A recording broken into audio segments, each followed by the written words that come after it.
Bonjour les amis, je reviens de la test, j'ai fait quelques vidéos dans le bus. Elles sont pas très bonnes, mais il y a l'aérodrome de Ville-Marie et j'aime beaucoup cet endroit. Faudrait que je mette une musique en off, libre de droit, c'est très compliqué, je vais essayer. Donc hier je dis des trucs, je blablatère. Le texte de Thierry, il est très bon à l'oral. Voilà. Je vais le prouver, ok? Alors, j'ai envie de rigoler, à chaque fois je dis ça. Impro. En fait, il l'a pas travaillé, c'est pour ça qu'il est bon. Voici quelques lignes qui n'ont aucune prétention littéraire. Je voudrais seulement raconter ce qu'il m'est arrivé un jour, sans que ce soit absolument exceptionnel d'ailleurs, mais en me demandant si cela rencontrerait un écho chez un lecteur ou une lectrice.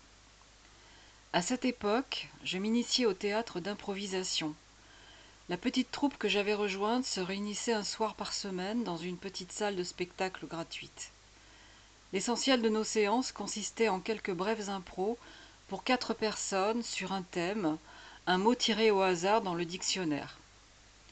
Je trouvais l'exercice excitant, qui mobilisait toute notre capacité à nous adapter au quart de tour à une situation toujours neuve. Lorsque nous étions spectateurs, nous pouvions apprécier les difficultés rencontrées par nos camarades. Un de ces soirs-là, après la séance d'improvisation et alors que je n'étais rentré chez moi que depuis quelques minutes, je me retrouvais dans la cuisine avec une curieuse envie de monologuer en improvisant.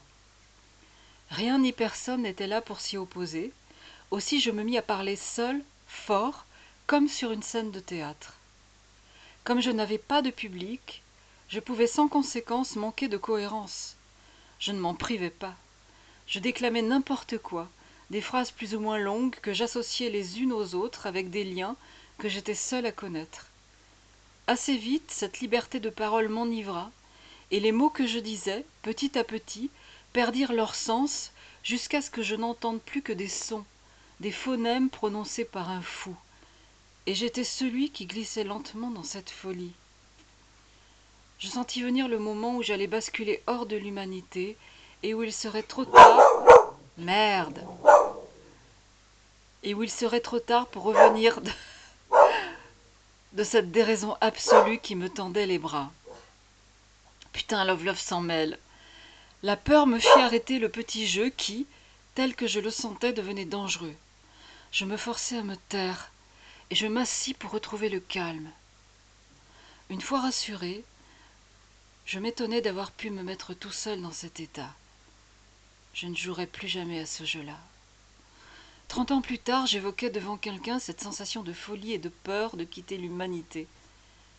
Cette personne me dit qu'elle avait connu cela, très exactement la même chose.